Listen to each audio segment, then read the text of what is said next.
¿Cuánto es el puntaje que se tiene para esa sola evaluación? Es un único puntaje. El puntaje es 100 puntos, ¿cierto? Eso lo hemos visto en la clase pasada. Entonces, esos 100 puntos debe permitir que el comité pueda elegir al postor que tenga mejores condiciones, mejores características para poder contratar con el Estado. Esos 100 puntos debe repartirlo en los factores de evaluación que el comité haya determinado. Como obligatorio, debe sí o sí evaluar al factor precio.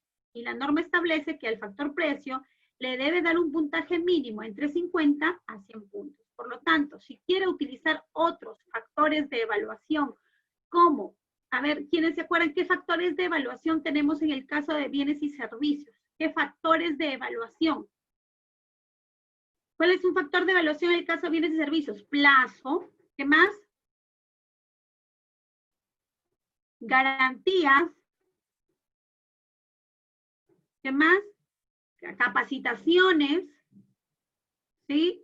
Pueden ser también mejoras, ¿correcto? Muy bien, ¿ya? Entonces, eso es más o menos lo que tenemos respecto de los factores de evaluación. Su compañera Simela aporta también, dice, en el caso de servicios también podemos evaluar el tema de la disponibilidad de servicios, ¿ya? Entonces, el puntaje, estos 100 puntos, se van a tener que distribuir en todos esos factores que el comité quiera usar. Los factores de evaluación no son obligatorios. El único obligatorio sería el precio, ¿ya? Allí sí, ese tiene que usarse sí o sí. Listo. Entonces, aquí vamos viendo otro ejemplo, ¿ya? Y más o menos esta ya es la forma como deberían ustedes proceder a hacer la evaluación. Aquí estamos tomando en este ejemplo que el objeto de contratación es la adquisición de servicios de video, perdón, la adquisición de equipos de videovigilancia por un valor estimado de 10 millones de soles, ¿cierto? Tenemos que los documentos de admisión para la admisión de la oferta son los anexos del 1 y al 6 y la vigencia de poder. Y los requisitos de calificación es la experiencia y la capacidad técnica. Y factores de evaluación tenemos dos, la garantía y el precio. Al precio se le asigna 80 puntos y a la garantía comercial se le asigna 20 puntos. En total, hacemos 100 puntos, ¿correcto? Y esa sería la forma de cómo elaborar un cuadro, que esto es muy importante cuando nos toca hacer comité. Es importante elaborar un cuadro como estos para poder realizar la evaluación y la calificación de los postores, para que nosotros nos pueda hacer un trabajo mucho más sencillo. Miren en este cuadro cómo hemos colocado en la parte superior postor A, postor B y postor C. Y en la parte izquierda ponemos los documentos de admisión que copiamos de las bases cuáles son esos documentos, los de evaluación y los de calificación, porque acuérdense que primero evaluamos y después calificamos. Entonces, si van cumpliendo, por ejemplo, si el postor A ha cumplido con presentar los anexos del 1 al 6, se le pone sí, ¿verdad? Y así se va completando esta información. En cuanto al tema del puntaje, se le consigna la oferta económica propuesta y ya saben, nosotros hemos hecho en la clase anterior el ejercicio para poder encontrarle el puntaje para el precio. Acuérdense siempre que al menor puntaje se le va a consignar el mayor al menor precio se le va a consignar el mayor puntaje, ¿cierto? Que no necesariamente siempre va a ser 100, ¿cierto? Va a poder ser lo que el comité haya establecido, ¿ya? En la clase anterior vi que algunos se habían confundido y, por ejemplo, en el caso del precio le habían puesto al frente 100 puntos y luego habían hecho su regla inversamente proporcional. Pero hubieron otros que sí se dieron cuenta y dijeron, ah, no, un ratito, para el precio están diciendo que el puntaje es 50. Entonces, el máximo puntaje es 50. Y así es como se tiene que trabajar. Luego tenemos aquí ya el tema de el precio, ¿verdad? Diríamos que está admitida, ¿cierto? Que en el precio tiene este puntaje, en cuestión, en garantía tiene este puntaje, y acá está la sumatoria total de los puntajes que me va a permitir establecer un orden de prelación, primer y segundo orden de prelación. Y para el caso del ejemplo, tenemos que cuando hemos obtenido el orden de prelación, se revisa los requisitos de calificación del primero y del segundo, y tenemos que el primero está descalificado porque no presenta los documentos o los requisitos de calificación. Por lo tanto, su oferta queda descalificada y pasan al siguiente postor, que sería el segundo, y el tercero, porque acuérdense que hay que evaluar a dos, ¿cierto? Y en este caso, ¿a quién se le estaría otorgando la buena pro? ¿A quién se le otorga la buena pro? ¿Al primero o al que estaba en segundo orden de prelación? Al postor, ¿cierto? Que estaba en, correcto, al postor A, ¿no es cierto? Que estuvo en segundo lugar. Pero miren cómo, o sea, a pesar de que tuvo un precio superior al que estuvo más bajo, igual terminó ganando la buena pro. Les decía esto porque me quedé con algo que uno de sus compañeros dijo, de que como que si poníamos un precio mayor, teníamos más oportunidad de perder, o como si teníamos el precio más bajo, ya necesariamente íbamos a ganar. Ya hemos visto que no siempre, ¿verdad? Va a depender mucho de la forma en cómo se presenten las ofertas. Por eso, tan igual que ustedes se preparan para de repente en algún momento ser funcionarios públicos, trabajar en el área logística, los proveedores del Estado también se preparan para poder elaborar sus ofertas, para poder justamente saber dónde están, digamos, aquellos detalles en los que no se pueden equivocar para que puedan, en este caso, descalificar su oferta. Imagínense, ya tenían un proceso prácticamente ganado y por un documento de la calificación terminan quitándole, en este caso, ese chance de ganar la buena pro. ¿Ya? Entonces, eso es todo respecto del objeto, bienes, servicios y obras. ¿Ya? Les menciono, por favor, que es importante que se tenga en cuenta este cuadro para que el comité tenga una labor mucho más ordenada. Hemos conversado en algún momento con ustedes que el comité está conformado por 3 integrantes y que sus decisiones tienen que ser motivadas y fundamentadas. Entonces, por ejemplo, ¿no? Este cuadro me va a permitir a mí como comité decir que la oferta del postor B está descalificada. Pero cuando nosotros hagamos el rol de comité y descalifiquemos una oferta, vamos a tener que explicar por qué esa oferta ha sido descalificada o por qué esa oferta ha sido no admitida, ¿ya? Porque de lo contrario, vamos a corrernos el riesgo de que el postor presente un recurso impugnatorio, que vamos a ver los recursos impugnatorios en otra clase, y me va a decir que mi acta no está debidamente motivada y que, si bien es cierto, yo he consignado información de que está descalificado, pero no le he explicado cuál ha sido el motivo de su descalificación. Por ello, entonces, es importante que se cuente tanto con el acta como los cuadros correspondientes para poder indicarle al postor cómo ha sido su calificación, cómo ha sido su admisión y que él no tenga opción en todo caso a reclamar porque todo es transparente, ¿verdad? Toda información ha sido proporcional.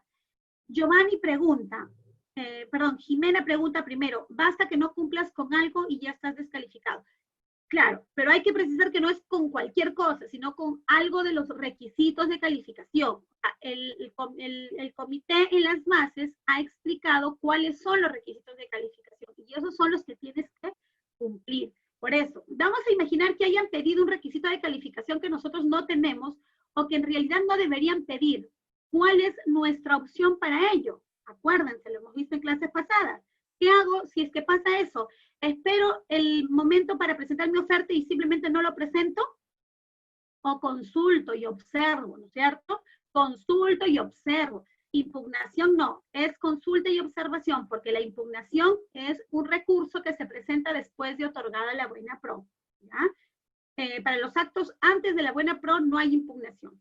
Es consulta y observación para que la entidad pueda tomar cartas en el asunto y corregir en todo caso aquello que yo estoy consultando u observando. ¿Ya?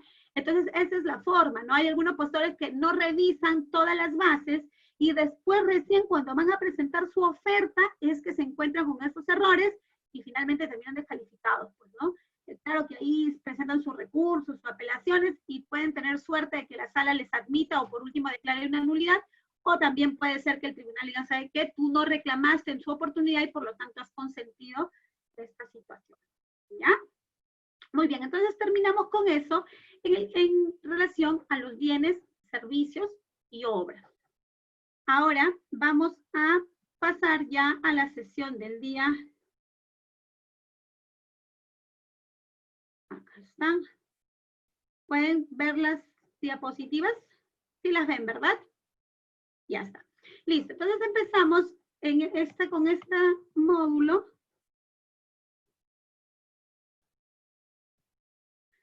Y nos corresponde, como les mencionaba, el módulo 5. Y en este módulo 5 vamos a ver la calificación, evaluación de las ofertas, pero para el caso ya de las consultorías, donde aquí sí, escúchenme, vamos a tener dos puntajes, el puntaje técnico y el puntaje económico, y ya no es que o como antes se conocía, ¿no? ¿Se acuerdan que se presentaban dos sobres, ¿no? Un técnico y un económico. Aquí la evaluación también se divide así. Claro que igual todo se presenta de manera electrónica, ¿no? Pero va a tener que separarse en los momentos de la evaluación. Muy bien. Entonces, acuérdense, nosotros la clase pasada hicimos este mismo gráfico que está aquí, pero quiero que me digan qué de diferente encuentran en el gráfico que estamos viendo ahorita y el gráfico que hemos visto en la clase anterior. ¿Se acuerdan? ¿No se acuerdan? ¿Ven algo de diferente? ¿Los ven igualitos? El orden, dice su compañero segundo, ¿no es cierto? Su compañero Aldo también. Exacto. Acuérdense, en el caso de bienes y servicios y obras, empezamos con la admisión. Aquí también empezamos con la admisión, pero el segundo momento es la calificación, ¿ya? Y recién el tercer momento viene a ser la evaluación, ¿ya? Y bueno, luego tenemos el tema de la buena pro, ¿ya? Entonces, los temas manejados para la admisión vienen a ser los mismos. ¿Qué se revisa en la etapa de admisión? Solamente se revisan los documentos de presentación obligatoria. Les cuento, por ejemplo, ¿no? Un caso real, ¿no? Justo en la mañana estuve viendo un tema así por una apelación.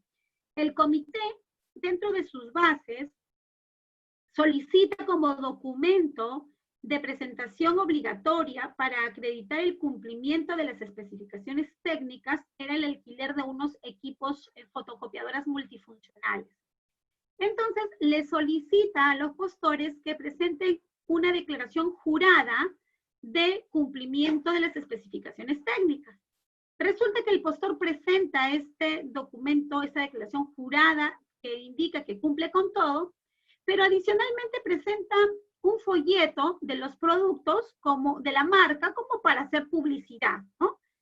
Entonces, cuando el comité evalúa la etapa de admisión, empieza a revisar los documentos, verifica el orden, verifica su declaración jurada y ve también este folleto. Y en el folleto empieza a buscar las características del producto.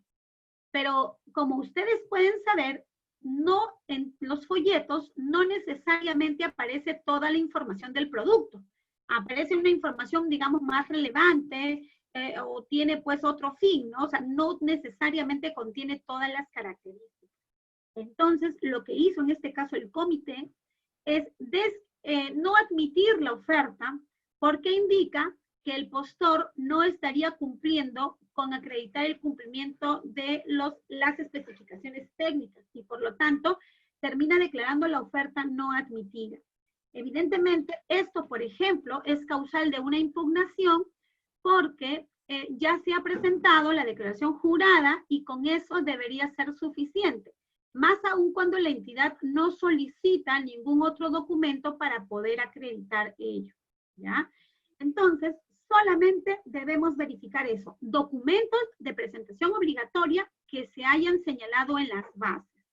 Después de ello, declaramos las ofertas admitidas o no admitidas. Admitidas a las que han cumplido y no admitidas, evidentemente, a las que no han presentado algún documento de admisión. ¿Dónde encontramos los documentos de admisión? Los encontramos en el artículo 52 del reglamento, que tienen que ser además corroborados con las bases.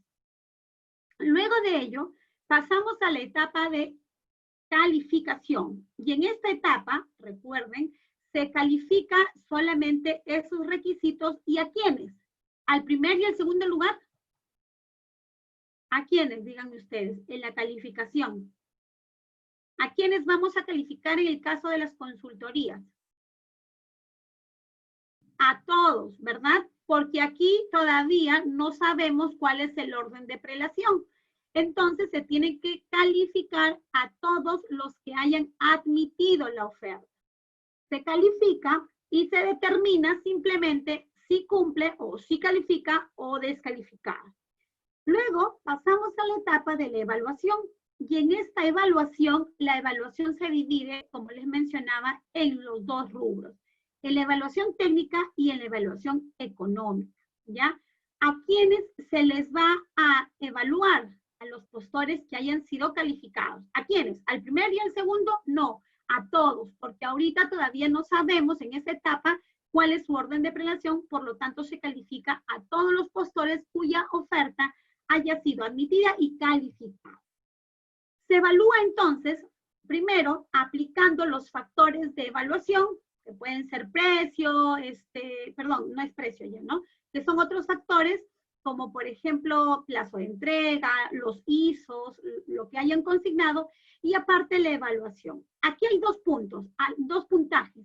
100 puntos para la evaluación técnica y 100 puntos para la evaluación económica, ¿ya? Se cuenta de manera separada. Entonces, el procedimiento es el mismo porque al puntaje en cuestión precio, allí sí se le va a colocar 100 puntos a la propuesta más baja y otro puntaje inversamente proporcional a las otras ofertas. Y en la evaluación técnica también se repartirán los 100 puntos, ¿ya? En el caso sí de la evaluación económica, solamente pasan a la evaluación económica aquellos que hayan tenido como mínimo 80 puntos. Si no tienen 80 puntos como mínimo, entonces no pueden pasar a la etapa de evaluación económica. Se quedan ahí en el camino y solamente pasarán los que han obtenido el puntaje mínimo, que es 80 puntos, ¿ya? Entonces, todas las ofertas que hayan tenido más de 80 puntos pueden pasar a la etapa de evaluación económica.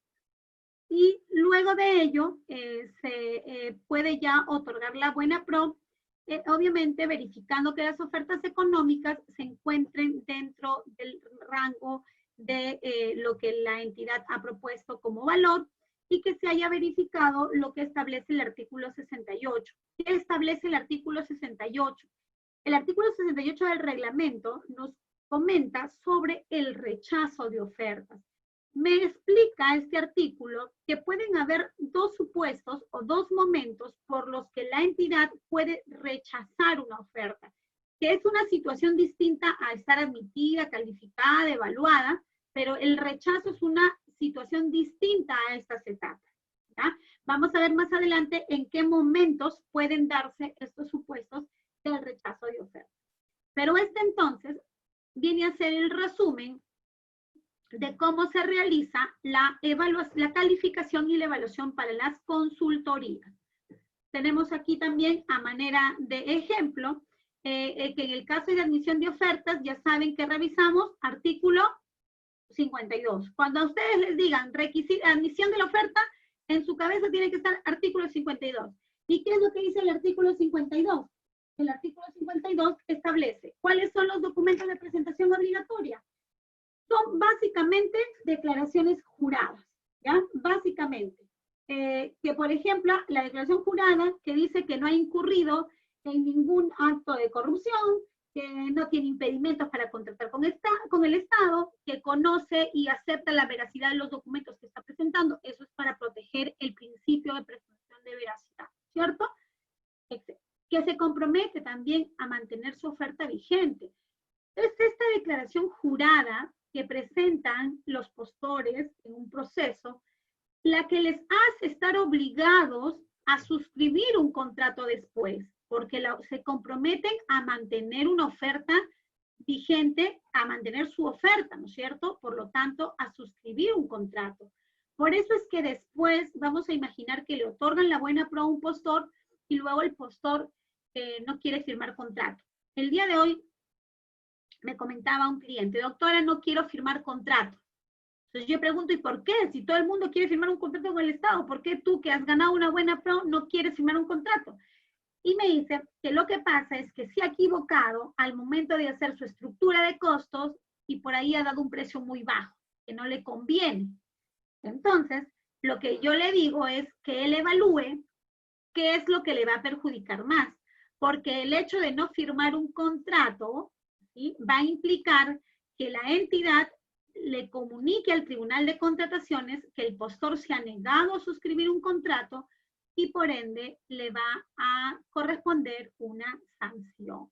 Ahora, en cuanto a sanciones, la infracción o la sanción que le corresponde al postor es una multa, ¿ya? A diferencia de los otros supuestos que sí establecen inhabilitaciones. En el caso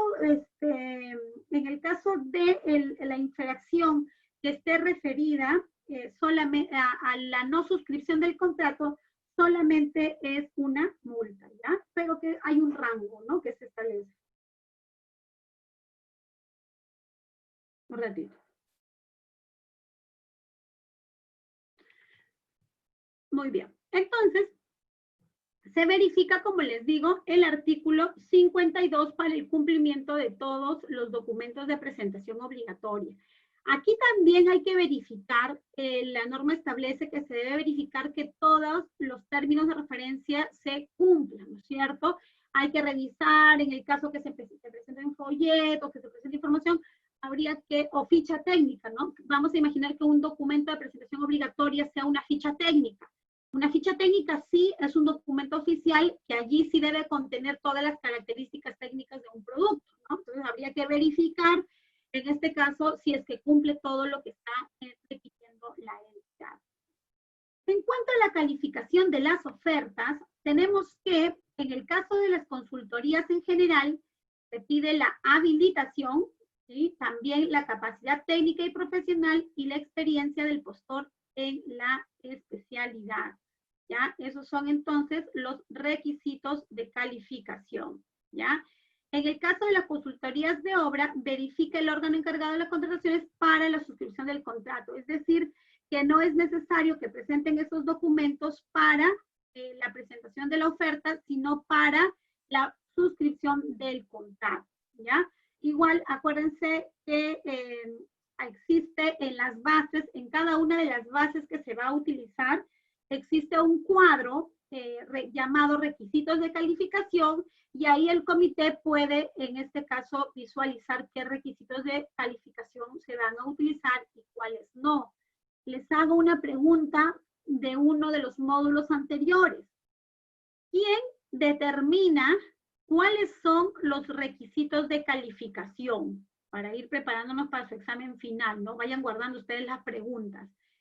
¿Quién determina los requisitos de calificación? Les voy a poner alternativas. El titular de la entidad, el órgano encargado de las contrataciones, el comité de selección o el área usuaria. ¿Qué dicen ustedes? A ver. Sigo esperando su respuesta. No, chicos. Quien determina los requisitos de calificación es la usuaria al momento de elaborar su término de referencia o su especificación. Estamos hablando de consultorías, debe ser término de referencia, ¿ya?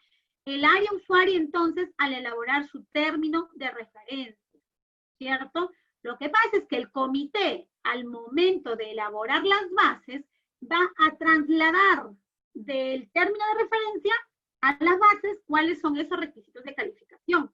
Simplemente va a copiar en las bases cuáles son esos requisitos de calificación, pero los hace el área usuario, ¿ya? No se olviden, por favor, de eso. Si es que lo hace el comité, vamos a imaginar que esos requisitos de calificación son facultativos. El área usuaria ve cuál es el que necesita y cuál no. Vamos a imaginar que un área usuaria no le ha pedido experiencia a los postores porque considera que no es necesario o que no le interesa que le acrediten la experiencia porque él lo que quiere es que hayan participantes. Y punto. No pide experiencia. Y nosotros como comité verificamos el término de referencia y decimos, oye, nosotros vamos a convocar, pero ¿cómo no le vamos a pedir experiencia? Hay que pedirle experiencia. Y consignamos este factor de evaluación.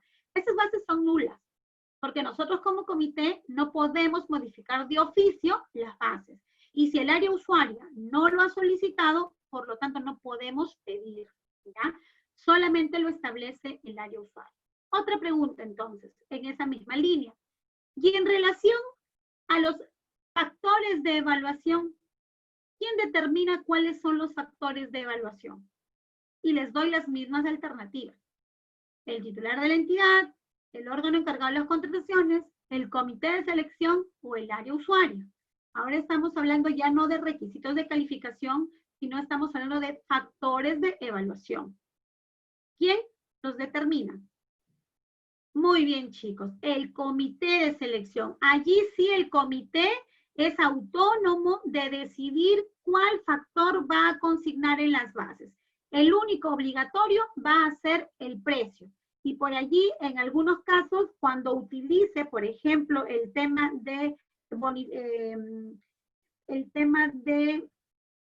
el factor de evaluación para que tiene un rubro especial, le pueden asignar un puntaje, que es la presentación de, o para apoyar a las personas con discapacidad, las personas con promoción social, se determina así, factor de evaluación, promoción social. Y ahí si le ponen un rango, las mismas bases establece qué puntaje le debe dar si es que va a utilizar ese factor, ¿ya? Entonces, es el comité quien elabora los factores de evaluación. Bien. Aquí tenemos a muestra de ejemplo nada más, también para que ustedes lo puedan ver, ¿no? Que estamos haciendo el mismo tema, ¿no? Esto es para una elaboración de reportes económicos. Valor estimado, 500,000. La oferta técnica, ¿cierto? Aquí tenemos documentos de admisión del 1 al 7, su vigencia de poder, sus requisitos de calificación y sus factores de evaluación, que en este caso tenemos al tema del puntaje, la experiencia en especialidad y la metodología propuesta, que 60 más 40 llegan a sumar 100, ¿no es cierto? Pues bien, y aquí vemos factor de evaluación económica 100, porque vamos a tener ahí dos puntajes, para el precio solito 100 y para la oferta técnica 100, ¿no es cierto? Y luego se va a proceder, de acuerdo a lo que ya habíamos explicado también, se realiza aquí el cuadro paralelo para ver la información de los postores en cuanto a la admisión de la oferta, a la presentación de los requisitos de calificación y a los factores de evaluación técnica. ¿Ya? Aquí hablamos de evaluación técnica. Entonces, se realiza el puntaje o la evaluación, como ustedes pueden ver, y se le consigna aquí, ¿no? Si cumple o no cumple, pues, ¿no? En el caso en concreto, para poder tener al postor ganador de la buena propia. Luego tenemos aquí que la oferta económica, aquí sí se le asigna, acuérdense, 100 puntos a la oferta más baja. ¿A quién le asignaríamos los 100 puntos? ¿A qué postor? ¿Al postor X, al postor Y o al postor Z? Al postor Y, ¿no es cierto? Porque es la más baja, y a los otros inversamente proporcional, utilizando la misma fórmula que se les explicó en la clase pasada. ¿Y cuál es la fórmula? La fórmula siempre va a ser la misma, ¿no es cierto? El precio más bajo por 100, en este caso sí va a ser por 100, sobre el precio que queremos encontrar el puntaje, ¿cierto? Esa es la misma fórmula que es inversamente proporcional, ¿ya?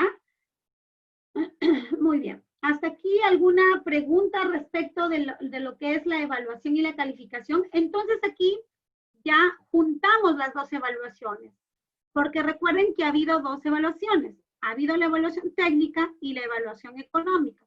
En la evaluación técnica hemos tenido dos factores, que fue la experiencia y la metodología, cierto? Entonces se suman, y aquí se tiene un puntaje, en este caso 100, 60. El de 60 está con rojo porque yo les he dicho que debemos obtener un puntaje mínimo para poder pasar a la evaluación económica. ¿Cuál era el puntaje mínimo?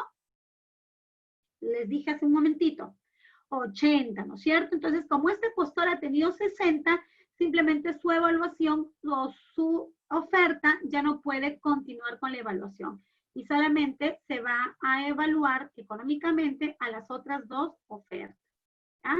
Y se realiza, ahí está el puntaje total y se establece un orden de prelación. ¿A quién se le otorga la buena pro? En este caso, al postor que ocupó el primer lugar, ¿cierto? Para el caso de la evaluación, también ahí están, ¿no? 100, 91.80 para poder saber el precio. Y aquí está cómo se determina el puntaje total, ¿cierto? En este caso se le asigna un factor. En el caso de la propuesta técnica tendrá un factor que va a ser el 0.8 y en el caso de la propuesta económica será el 0.2, ¿ya? Una fórmula también sencilla para poder obtener el puntaje. En este caso, para el caso concreto del ejemplo, se multiplica 0.8 por 100, que es la oferta, más el 0.2, que es el factor, por 100, que también tienen el precio, y su puntaje resulta siendo 100 del postor que va, en este caso, a ganar la buena pro. ¿Ya? Así es, chicos, entonces, cómo se lleva a cabo la evaluación, tanto en el caso de bienes y servicios, como en el caso de las consultorías, ¿no? Entonces, es un taller distinto, ¿no? Estamos... su compañera dice, ¿por qué 0.8 y 0.2? Porque las bases establecen que ese es el factor, ¿ya? En las bases se establece que ese es el factor, entonces nosotros tomamos el factor que se hayan establecido en las bases. La ley te da un rango y el comité escoge ese rango y coloca en las bases, y eso es lo que manda, ¿ya? Muy bien. Listo. Entonces, no hay ninguna pregunta respecto de las evaluaciones y calificaciones. Ok. Ahí está, su compañera Fiorella me pide que por favor ponga la diapositiva anterior. Ahí la tenemos. Vamos a ponerla más pequeña para que la puedas ver. Tómale fotos si gustas, o igual el material siempre se queda registrado en su plataforma para que ustedes de repente de una manera de práctica las puedan bajar y puedan, en este caso, elaborar sus ofertas, ¿no? Muy bien. ¿Ya? Aquí abajo está para el otra oferta también, ¿no? Para el postor Z, puntaje técnico o puntaje total del postor Z, ¿no? 0.8 por 91.80, que es lo que él tiene, más 0.2 por el 100, que es respecto al puntaje y tiene 93.4. Porque él también tiene, en este caso, en la propuesta técnica tiene 100 puntos, ¿cierto? Listo. Entonces, avanzamos. Y ahora sí, vamos a hablar de un tema que se conoce como el rechazo de ofertas. Y aquí, en este caso de rechazo de ofertas, el artículo 68 del reglamento establece bajo qué supuestos el comité podría rechazar una oferta, ¿ya? Y vamos a ver cuáles son esos supuestos. La norma establece que en un primer momento, o sea, cuando la entidad está en la etapa de admisión, o sea, cuando está revisando, ¿no? Todos los documentos de presentación obligatoria y ya los admitió, ¿no es cierto? Ha pasado la etapa de evaluación y en esa etapa tiene que verificar, ¿no es cierto? Si es que lo que establece la norma es lo siguiente, que cuando el valor de la oferta sea sustancialmente inferior al valor estimado, el comité puede solicitar al postor que presente una estructura de costos detallada de su oferta.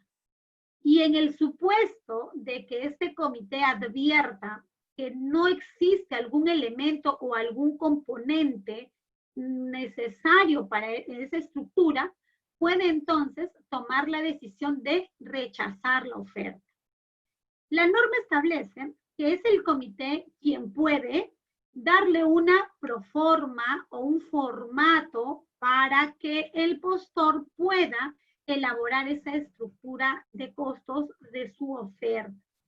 Para mí aquí hay dos temas bastante complejos. El primero sería el siguiente. ¿Cuándo creen ustedes que sería una oferta sustancialmente inferior al valor estimado? ¿Cuándo?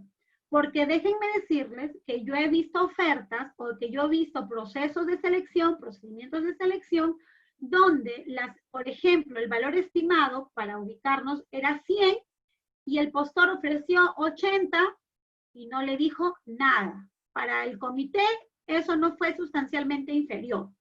Pero he visto otros procesos donde, por ejemplo, el valor estimado era 100 y el postor ofertó 90 y el comité sí le dice que por favor presente su estructura de costos, porque quiere decir entonces que le está considerando sustancialmente inferior. Lo cierto es que la norma aquí ha dejado un vacío o un acto de discrecionalidad para que sea la entidad quien pueda, en este caso, determinar cuándo será una oferta, se les conoce como ofertas temerarias, ¿ya? La ley no establece ningún procedimiento, ningún porcentaje, solamente dice sustancialmente inferior, ¿ya? Nada más es lo que establece la norma. Entonces, les mencionaba de que deja pues en un rango de discrecionalidad de los miembros de un comité para que ellos puedan decidir cuándo la oferta es sustancialmente inferior a la oferta. Les mencionaba que a estas ofertas se la conocen como ofertas temerarias. ¿Por qué ofertas temerarias? Porque de pronto puede ser, claro, oye, me está dando una oferta bastante baja, ¿no? ¿Y qué pasa, por ejemplo, si yo le pido, vamos a imaginar que mi servicio es el servicio de implementación de módulos de escritorio para mi entidad, ¿cierto? Donde se le indica que el postor va a estar a cargo de todo, del traslado del material, tiene que traerme el personal, etc. El armado va a ser en mi entidad. Y de pronto mi valor estimado son 200.000 soles, pero él me ofrece como valor estimado 140.000 soles. Entonces digo, oye, son 60.000 soles de diferencia, ¿no? Tal vez por ahí él no ha incluido alguna opción dentro de su estructura de costos, y por eso es que le pide. Entonces vamos a imaginar que el contratista o que el postor presenta una estructura de costos y su estructura de costos dice, personal, tanto, materiales, tanto, ¿no? Y empieza a hacer su estructura de costos para poder sustentar por qué ha pedido 165 y no 200.000 soles. Y resulta que no le coloca, pues, el transporte, ¿no? Una estructura, un elemento esencial para poder realizar este servicio. Entonces yo puedo decir, oye, un ratito, entonces tú no me estás cobrando por el transporte. A mí eso me hace presumir que tú no vas a cumplir, que tú me vas a fallar porque me estás dando una oferta muy temeraria, ¿ya? Esa es la intención, pero el problema, como les repetía, es que no se establece un porcentaje definido. Simplemente la norma establece un límite o una oferta sustancialmente inferior al valor estimado, ¿ya? Entonces lo que hace la entidad en estos casos es que le tiene que, para evitar los problemas que les estaba mencionando, por ejemplo, de que no coloquen el tema del transporte y para que no se preste a un tema de irregularidad, ¿no es cierto? Es que yo mejor le ofrezco, como entidad, le ofrezco al postor la estructura de costos que yo quiero que utilice. ¿Ya? Entonces le pongo todos los componentes para que él me establezca con números cuál es la estructura de su oferta. Porque vamos a imaginar que yo no le consigne ese cuadro y el postor pueda ponerme solamente gastos generales y me coloca allí un monto. Y luego me podrá decir, pero mi transporte y todo está incluido dentro de esos gastos generales, que podría ser cierto, o un costo directo. Entonces, por eso, para evitar estas situaciones, lo más recomendable es que el comité entregue al postor un formato a través del cual ellos van a poder completar su estructura de costos, ¿ya? Una pregunta me dice Ximena, me pasó una vez y solo me pidieron una carta de confirmación de la oferta, eran bienes. Sí, Ximena, es que las entidades a veces no piden, y como te repito, no dan la estructura, ¿no? Y además les comentaba que yo he visto varios procesos en los que la oferta es muy baja y no piden nada. Y otros casos en los que la oferta era casi allí seguida al valor estimado, pero probablemente como el postor no era de su agrado, le han preguntado para poder ponerlo en aprietos y si es posible poder sacarlo del camino a través de esta oferta, que es un rechazo de oferta, ¿ya? En ese punto, su compañero segundo pregunta, ¿en ese punto es posible que el postor modifique su oferta? No, segundo, porque allí pasamos a otro tema, que es la subsanación de ofertas. Y vamos a ver que en la cuestión de precio, lo único que es subsanable sería en este caso la firma o algún error aritmético que en todo caso lo realice el mismo comité, pero no se puede realizar modificaciones a la oferta económica, ¿ya? Joyce pregunta, ¿y si aún poniendo un valor a cada componente en el formato, pero son muy bajos o poco razonables, se puede rechazar la oferta?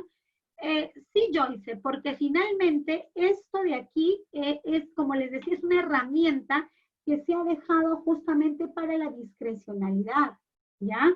Ese es el problema. Entonces, cuando la norma establece aquello, entonces le permite a los funcionarios poder realmente realizarlo. Ellos podrían sustentar y decir, ¿sabes qué? Son demasiado bajos, a mí me hace pensar que ellos no van a cumplir, ¿no?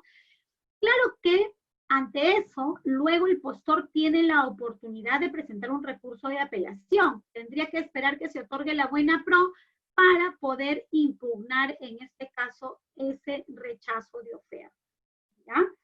Muy bien. Les mencionaba que el comité o la entidad puede proporcionar un formato de estructura de los componentes y le debe solicitar al postor que presente esta estructura en un plazo mínimo de 2 días. Le otorga un plazo para que pueda presentar este documento, ¿ya? Una vez que se cumplen estos 2 días, se determina entonces el comité, si es que el comité rechaza o no rechaza la oferta. Pero no quiere decir que el proceso o el comité, mientras esté haciendo esta situación, suspende el proceso, ¿no? El proceso continúa, simplemente le pide al postor que elabore dicha información para que pueda, en este caso, saber si es que rechaza o no rechaza su oferta. Entonces, allí tenemos un primer momento que sería el primer supuesto del rechazo de oferta. Luego tenemos, ya pasó la etapa de calificación, calificaron solamente al primer y al segundo lugar, y luego ya estamos en el momento de poder dar la buena pro. Aquí en esta situación se evalúa el tema del valor referencial, ¿ya? O el valor estimado.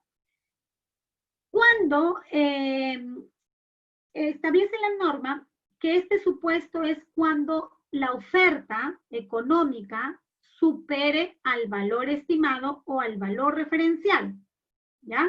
¿Me dejo entender? ¿No es cierto? Vamos a imaginar que mi valor estimado son 300,000 soles y la oferta que me ha presentado un postor son 310,000 soles, ¿cierto? Lo que debo hacer entonces en esta situación, establece la norma, que en el caso que la oferta supere el valor estimado, para efectos de que el comité pueda otorgarle en este caso validez a su oferta, tiene que solicitar a su oficina correspondiente la certificación presupuestaria. Le tiene que preguntar a su entidad, a su área especificada. Tenemos certificación para ampliar. ¿Cuánto más debería ampliar en este caso? En el ejemplo que les estoy poniendo. 10,000, ¿no es cierto? Porque estamos diciendo que era 310,000, ¿no es cierto? Entonces, las 300 tenemos la certificación. pero lo adicional no tenemos certificación y por lo tanto debemos pedirle a la entidad que nos comunique si es que existe o no existe esa certificación.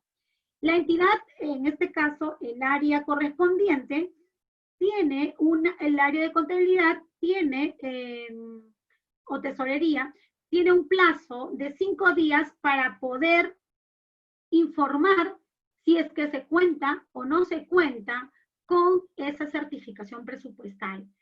Si es que no tiene la certificación presupuestal, en el caso de bienes y servicios, se rechaza la oferta y se les dice chao. O sea, no es que te descalifiqué, no es que no te admití, no es que no te he calificado o no te he evaluado, sino es que como no tengo el presupuesto para la oferta que tú me has presentado, voy a rechazar tu oferta.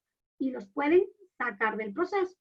Y le otorgarán la buena pro a quien sí esté dentro de su certificación presupuestal. ¿Ya? Eso en el caso de bienes y servicios. Ahora, tratándose de las consultorías y las ejecuciones de obra, acuérdense que a diferencia del caso de bienes y servicios, en consultorías y en ejecución, sí hay rangos, ¿no es cierto? Sí hay límites, ¿recuerdan? En bienes y servicios hay límites para el valor, para ofrecer la oferta económica en el caso de bienes y servicios. Pregunta, en el caso de bienes y servicios, ¿yo tengo un tope? ¿Yo tengo un margen? No, ¿no es cierto? ¿Me pueden descalificar? No. Lo máximo que pueden hacer es decirme que rechazan mi oferta porque no tienen la certificación. Pero por allí de repente sí tengo la suerte de que la entidad tenga la certificación y me van a otorgar la buena pro, inclusive por un monto mayor al valor estimado de la contratación. Lo que no pasa en el caso de obras y consultorías, porque allí sí tenemos topes. ¿Y cuáles son los topes para el caso de las obras y las consultorías? Tenemos un límite inferior y tenemos un límite superior. ¿Cuáles son los rangos? 10 hacia arriba y 10 hacia abajo, ¿no es cierto? Por lo tanto, es 110 y hacia abajo 90%. Si es que las ofertas están por encima o por debajo de estos rangos, la oferta se tiene en este caso como no válida, ¿ya? Se tiene que rechazar la oferta. Ok, la norma establece entonces que tratándose de consultorías de obras y ejecución de obras, se rechaza la oferta que supere el valor referencial en más del 10% o que se encuentre por debajo en más del 90%. ¿Ah? Eso es entonces lo que establece la norma para el caso de consultorías y ejecución de obras. Muy bien. Aquí está, es lo mismo que hemos estado comentando, ¿no es cierto?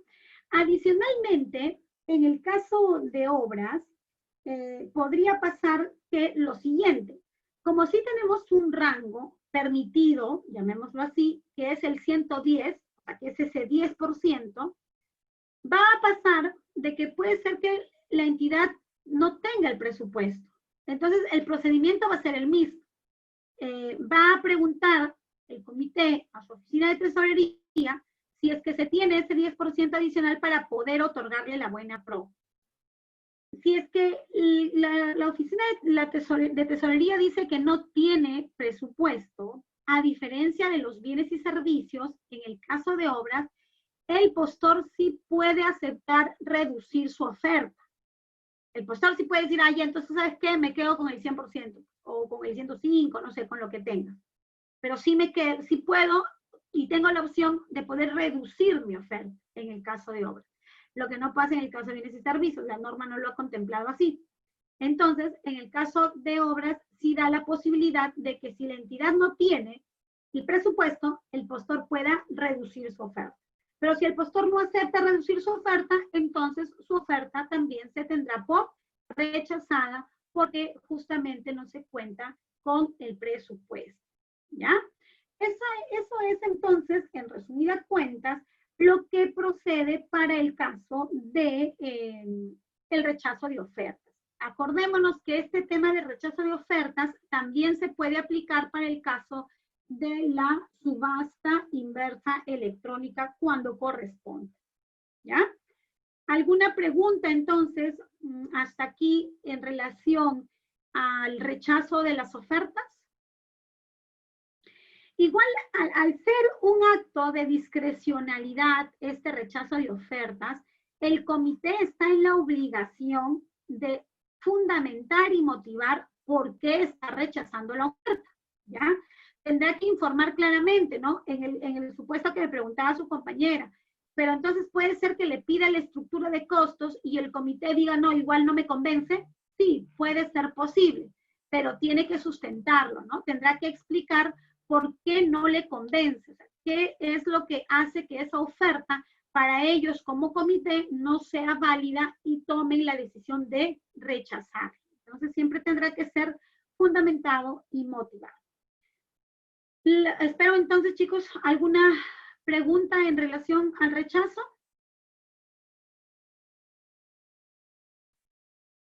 ¿No? Muy bien. Entonces, espero que esté todo entendido. Pasamos al siguiente tema. El siguiente tema está relacionado con la subsanación de las ofertas. Y ese viene a ser una posibilidad para que los postores, ¿ya? Los postores que por allí cometieron algún error en la presentación de sus ofertas, puedan estas ser subsanadas. Y esto ha ido mejorando un poquito con el tiempo, porque anteriormente no teníamos una lista tan detallada, digamos, como la que ahora se tiene, y que por lo menos nos permite un aspecto un poco más objetivo al momento de que el comité pueda decidir si es que una oferta se va a subsanar o no se va a subsanar. ¿Qué es lo que establece la norma en relación a la subsanación?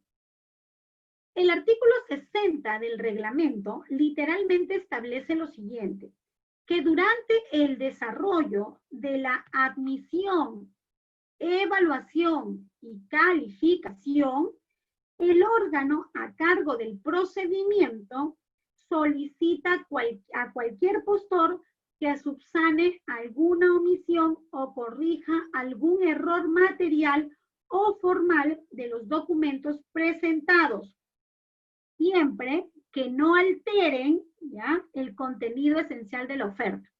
Entonces, fíjense el ámbito de lo que me dice este artículo, que puede ser cualquier documento, porque me está hablando de las 3 etapas. Me está hablando de la admisión, me está hablando de la evaluación y me está hablando de la calificación. Lo que quiere decir es que cualquiera de esos documentos podría ser subsanable. El artículo 60 del reglamento. ¿Ya? Muy bien. Entonces, me establece que el comité podría, en este caso, solicitar la subsanación. Ahora que tú comentas, que tú preguntas, a un compañero que preguntó si es que el comité debía, volviendo al tema del rechazo, si es que debía hacerlo de manera obligatoria o es que era algo facultativo, ¿no es cierto? Eso es lo que había preguntado su compañero. En realidad lo establece como algo obligatorio porque la lectura, volviendo un ratito al rechazo de ofertas para contestar la pregunta de su compañero, la norma establece lo siguiente. En el caso de la contratación de bienes y servicios en general y las consultorías en general, el comité de selección o el órgano encargado de las contrataciones solicita, ¿no?, le está pidiendo, es algo imperativo, al postor la descripción a detalle de todos los elementos constitutivos de su oferta, cuando, entre otros, la oferta se encuentre sustancialmente por debajo del valor estimado de algunas prestaciones requeridas o estas no se encuentren suficientemente presupuestadas. Entonces, me establece de manera imperativa que debe hacer, ¿ya? Muy bien, regresamos entonces y volvemos al tema de la subsanación. Sí, efectivamente, artículo 60 del INE. La subsanación de oferta. Dice, son subsanables, la norma establece, son subsanables, vamos a leer los supuestos de la norma, Entre otros, o sea, me dice que no solamente son esos, que también podrían ser otros, los siguientes errores materiales o formales. ¿Cuál es el primer supuesto que me da la norma? Literal A. La omisión de determinada información en formatos, declaraciones juradas, distintas al plazo parcial o total ofertado y al precio u oferta económica. Entonces, quiere decir que la información o la omisión, dice, ¿no? Las declaraciones juradas van a poder ser subsanadas. Por ejemplo, yo presento una declaración jurada de cumplimiento de los requisitos ofertados y por allí me faltó un dato y ese documento o ese formato podrá ser subsanado. Me podrán indicar, señores, ustedes han presentado mal este formato o esta declaración jurada y por lo tanto tiene el plazo para subsanar, ¿ya? Entonces es la omisión de determinada información en formatos o declaraciones juradas.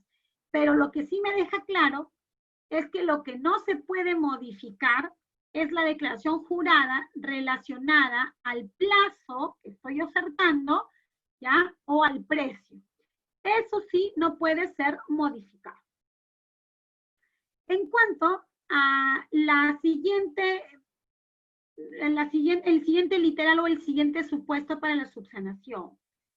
La nomenclatura del procedimiento de selección y la falta o la falta de foliatura del postor o su representante.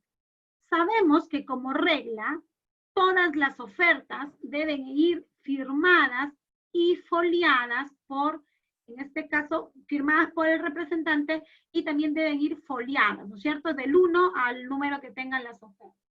Si es que no se hubiese foliado correctamente, entonces esa oferta es subsanable. Cuando habla de la nomenclatura del procedimiento, se refiere a que algunas veces el postor se puede equivocar, pues, ¿no? Porque chanca sus ofertas, ¿no? Copia y pega, y podría ser que haya generado algún error en el tema del procedimiento de selección, y en lugar de poner el 05 de la Municipalidad de Piura, se puso el 010 de la Municipalidad de Lambayeque, ¿no? Eso es subsanable. La nomenclatura del procedimiento. Luego tenemos la legalización, la norma, la legalización notarial de alguna firma. Cuando el contenido del documento con la firma legalizada que se pretende coincide con el contenido del documento sin legalización que obra en la oferta. Y aquí entra básicamente la famosa promesa formal de consorcio, ¿ya?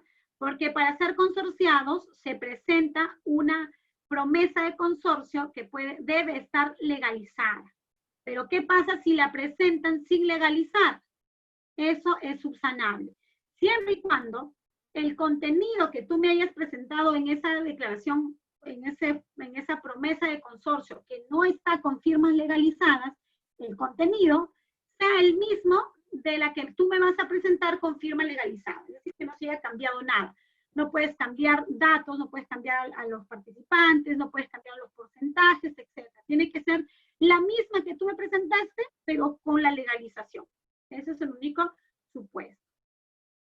Tenemos otro supuesto en cuanto a la subsanación de ofertas que señala el la traducción de acuerdo a lo previsto en el artículo 59, en tanto se haya presentado el documento objeto de traducción. ¿A qué se refiere el famoso artículo 59? El 59 establece que todos los documentos deben ser presentados en idioma español, ¿ya? Salvo que aquellos documentos, por ejemplo, que no están en el contenido, en el idioma español, se puedan, en este caso, traducir y presentar la traducción. ¿Qué es lo que establece? Cuando los documentos no figuren en idioma español, se presenta la respectiva traducción por traductor público juramentado o traductor colegiado certificado, salvo el caso de la información técnica complementaria contenida en folletos, instructivos, catálogos, que estas sí se presentan en el idioma original, en cualquier idioma que esté. Claro que si está en otro idioma y el comité no sabe, va a ser lo mismo que lo presenten, pues, ¿no? O sea, porque no van a poder, en este caso, entenderlo. Y les comento que, por ejemplo, en este caso del documento con información en otro idioma, hace poco unos conocidos me comentaban lo siguiente. Ellos habían pedido dentro de los documentos para la suscripción del contrato un documento que estuviese emitido por el fabricante del producto en el idioma original, decía, ¿no? Que se debe presentar el documento en el idioma original. Resulta que el fabricante de este producto se encontraba en Estados Unidos, básicamente en Miami.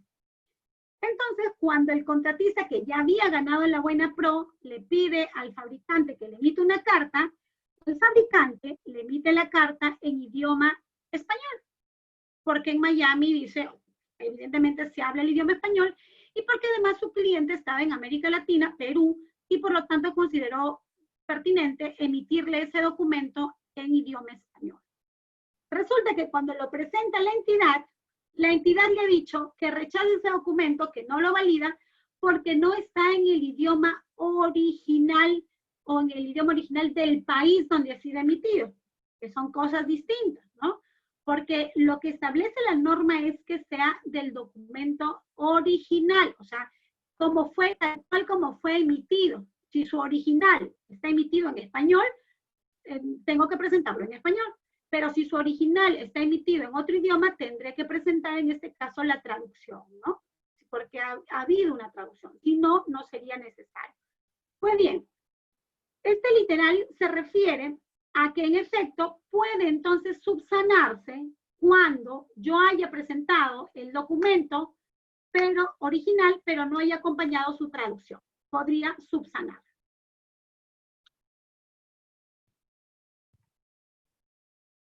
¿Qué otro documento es subsanable? Otros documentos subsanables son los referidos a la fecha de emisión o denominación de las constancias o certificados emitidos por las entidades públicas. O sea, aquí el documento que a mí me han emitido tiene errores, pero no son errores atribuibles a mí como postor, porque yo he tramitado ante una entidad pública y, por ejemplo, la entidad me lo ha emitido así, ¿no? Yo he pedido, por ejemplo, una constancia de trabajo, se me ocurre, ¿no? Una constancia de trabajo, y la entidad ha tenido error en alguna fecha. Por lo tanto, eso sí es subsanable porque ha sido emitido por una entidad pública y tendré que darle el tiempo al postor para que subsane ese documento. Todo lo que esté referido a fechas de emisión o denominación de las constancias o certificados que hayan sido emitidos por entidades. Otro documento que puede ser subsanable son los referidos a las divergencias en la información contenida en uno o varios documentos, siempre que las circunstancias en materia de acreditación existieran al momento de la presentación de la oferta, ¿no? Eso es cuando de repente en algún documento se ha presentado dos documentos y por allí puede ser que el comité entienda que en este documento me sustenta una situación y en este otro me sustenta otra situación. Por lo tanto, hay una divergencia. Yo no entiendo cuál es el que vale. ¿Ese certificado que dice que ya está vencido o este documento que dice que sí está vigente? Tengo que saber, eso puede ser también subsanable, ¿ya? Siempre que las circunstancias en materia de la acreditación existan al momento de la presentación de la oferta, ¿no? También es posible subsanarse los errores u omisiones contenidos en documentos emitidos por entidades públicas o un privado en ejercicio de su función pública, ¿cierto? Eso también es posible que se subsane, ¿ya? Entidad pública, no sé, pues los errores que pueden haber, por ejemplo, en las vigencias de poder. A veces hay errores en las copias literales, etcétera, que se puedan presentar, ¿no? Todo eso es subsanar. La otra causal o la otra situación por la que el comité puede permitir el tema de la subsanación es la no presentación de documentos emitidos por entidad pública o un privado ejerciendo la función pública, ¿no? Y aquí sí se refiere a algo un poco ya más ambiguo o más amplio, porque cuando me dicen la no presentación, puede entrar aquí cualquier tema. Por eso es que incluso podría entrar aquí el tema de la vigencia de poder. Entonces, si no te la presento, entonces podrías darme la oportunidad de subsanar la oferta, ¿no? Siempre esto va a depender mucho, como no hay, digamos, casos en concreto, sino supuestos en los que tienen que ir encuadrándose, es el comité quien va a analizar y quien va a tomar la decisión de si es que algún documento es subsanable o no es subsanable, ¿ya? Lo que sí debe hacer, vuelvo a tomar bastante incidencia en esto, es sustentar y fundamentar para que en este caso el postor pueda, si no está de acuerdo con ello, proceder a la impugnación. En el caso de los literales G y H, vamos a regresar un poquito al de aquí, en los casos de los literales G y H, que están referidos justamente a los documentos emitidos por las entidades públicas, dice que son subsanables siempre que tales documentos hayan sido emitidos con anterioridad a la fecha establecida para la presentación de las ofertas, tales como autorizaciones, permisos, títulos, constancias, certificaciones y o documentos que acrediten estar inscritos o integrar un registro y otros de naturaleza análoga, ¿ya? O sea, le dicen al postor, no significa que tú te puedas hacer el muy vivo y decirme, no es que me olvidé de presentarlo, pero acá está. Ya, te acepto siempre y cuando ese documento que no lo presentaste tenga una fecha, en este caso, anterior a la presentación de las ofertas. Porque de lo contrario yo puedo decir, tú no lo presentaste no porque te olvidaste, sino porque no lo tenías y recién lo has tramitado. Entonces, en ese caso, no se puede aceptar como subsanado. En cuanto a la subsanación de ofertas, tenemos también que la norma establece que, y eso es importante, que el documento que contiene el precio ofertado, ¿ya?, puede subsanarse únicamente la rúbrica, o sea, la firma y la foliación, nada más. La falta de firma en la oferta económica no es subsanable. Entonces, aquí nace esta duda de que quiere decir que una cosa es la firma, que entiendo que es la firma completa, y otra cosa es la rúbrica, que es el visado que se pone, ¿no es cierto? Entonces, solamente dice que está permitida la rúbrica, más no la firma, porque dice la falta de firma en la oferta no es subsanable, ¿ya? Y esto también viene a ser interesante. En caso de divergencia entre el precio cotizado en números y letras, prevalece las letras. Por ejemplo, yo coloqué en números 150,000 y en letras he consignado 152,000. ¿Cuál es lo que vale? Ahí no es que la oferta la rechace, sino es que yo tomo la decisión. ¿Cuál es lo que vale? ¿Qué es lo que prevalece? Las letras, ¿cierto? Lo que he escrito con letras. No rechazo la oferta, pero asumo que lo válido es lo que está con letras, ¿ya? Les mencionaba que en el caso de los sistemas de contratación a precios unitarios, ¿ya? ¿Se acuerdan cuándo es precios unitarios, no?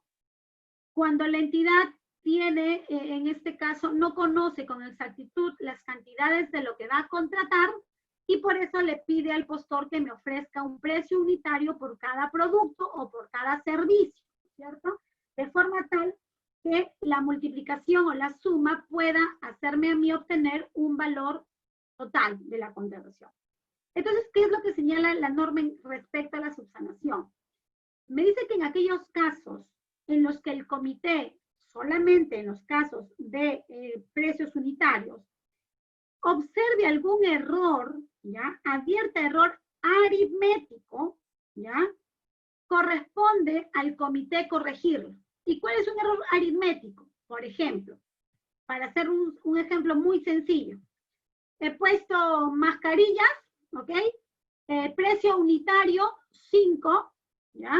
Y quiero 20 mascarillas. 5 por 20 sería 100, ¿no es cierto? Pero el postor ha puesto 120. Entonces ahí hay un error, ¿no es cierto? ¿Rechazo la oferta? ¿La saco del camino? No.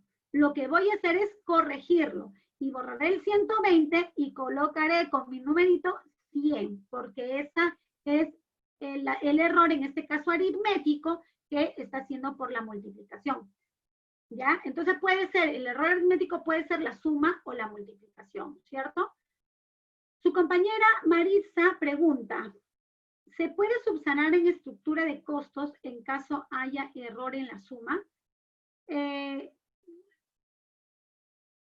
Lo que pasa, Marisa, me imagino que te refieres al caso de obras, ¿verdad? Cuando presentas el tema de estructura de costos. En realidad, en el caso de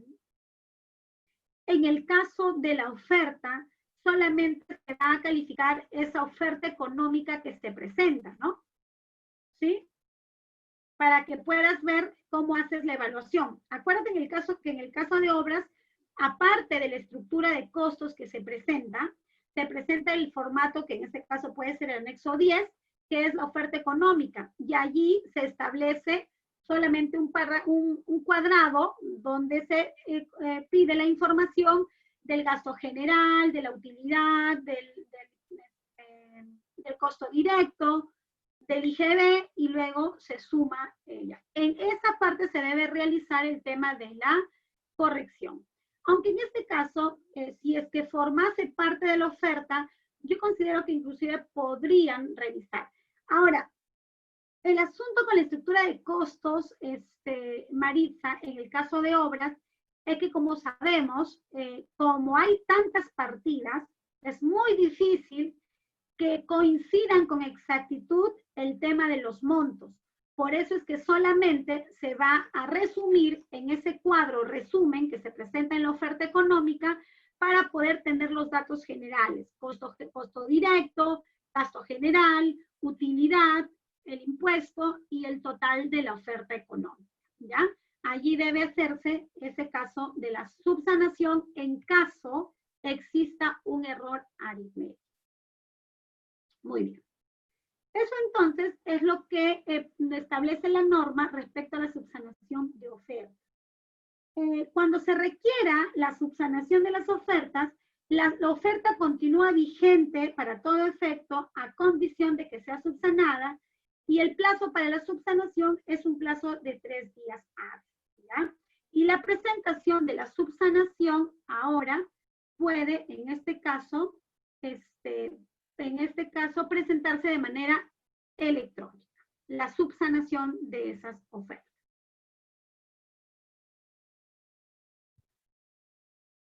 Aquí está, volvemos a tener un poco del rechazo de ofertas. Para resumir, para ir terminando, sabemos entonces que podemos rechazar las ofertas en el caso de bienes y servicios y consultorías en general, cuando no se tenga en la estructura de costos todos los componentes, ¿verdad? ¿Ya? Acuérdense que van a haber dos supuestos, ¿no? Que la oferta sea sustancialmente inferior o que no se incorpore algún requisito o alguna prestación requerida en esta estructura de costos. Por aquí tenemos, esto es el tema del rechazo de ofertas en el caso de la ejecución de obras y las consultorías de obras. Ya sabemos, tenemos el 100% como valor referencial y el 90 hacia abajo y el 110. Si supera o sea, si está menos del 90, se rechaza la oferta.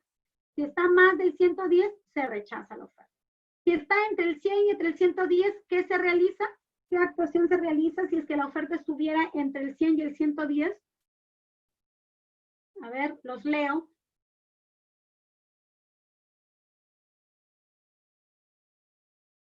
¿Qué actuación realizamos si es que la oferta está? Muy bien, pedimos y preguntamos a la oficina de presupuesto o de tesorería si es que se cuenta con la certificación presupuestal. Y si no tiene certificación presupuestal, si no tuviera certificación presupuestal, se rechaza la oferta, ¿verdad? Pero así de frente se rechaza, o en el caso de obras, acuérdense, le preguntamos al postor si es que quiere reducir su oferta, ¿no es cierto? Primero le preguntamos y si es que nos dice que sí, le damos la buena pro. Ya en el caso que dijese que no, allí sí en este caso rechazamos la oferta, ¿ya?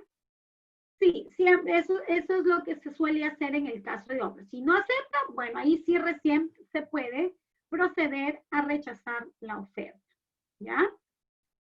Muy bien.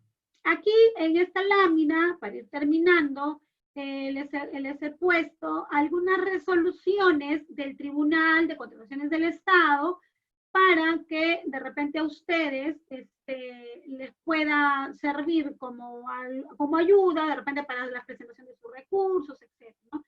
Tenemos la resolución 108 del 2017, la 212, la 564, 1607, y ustedes pueden tomarle nota para poder buscarlas en el internet, que son de acceso público, para poder visualizarlas. Por ejemplo, la opinión 112 del año 2017 establece que el comité de selección o el órgano encargado de las contrataciones debe solicitar al postor la descripción a detalle de todos los elementos constitutivos de su oferta, así como contar con información adicional que le resulte pertinente, ¿no?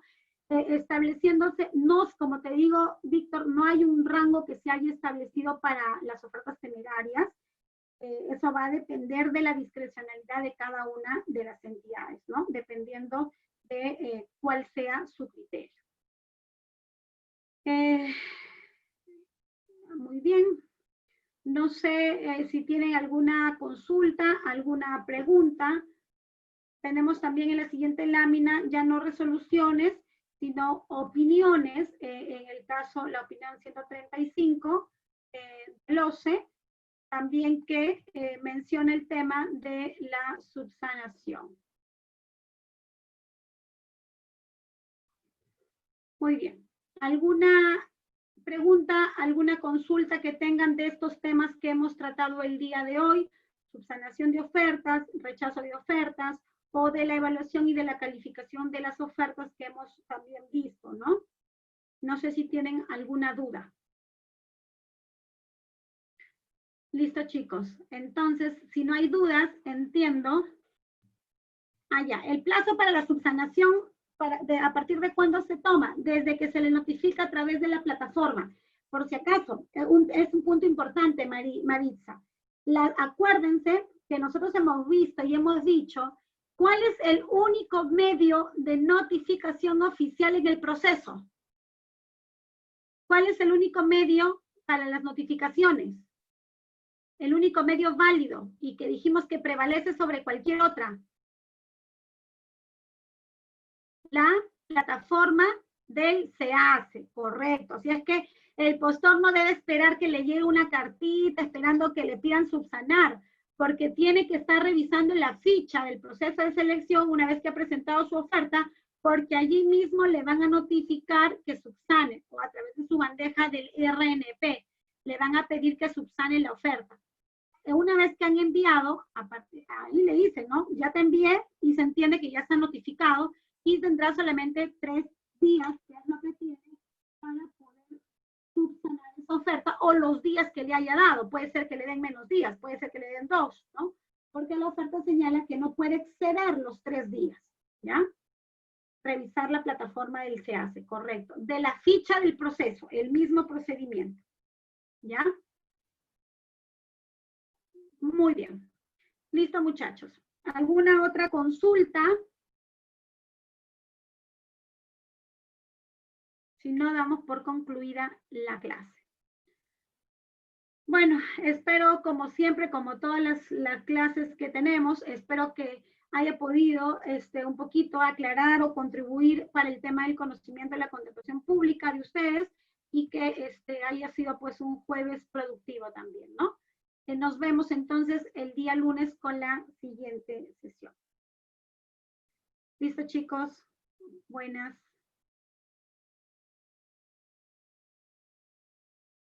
Listo, chicos. Hasta luego.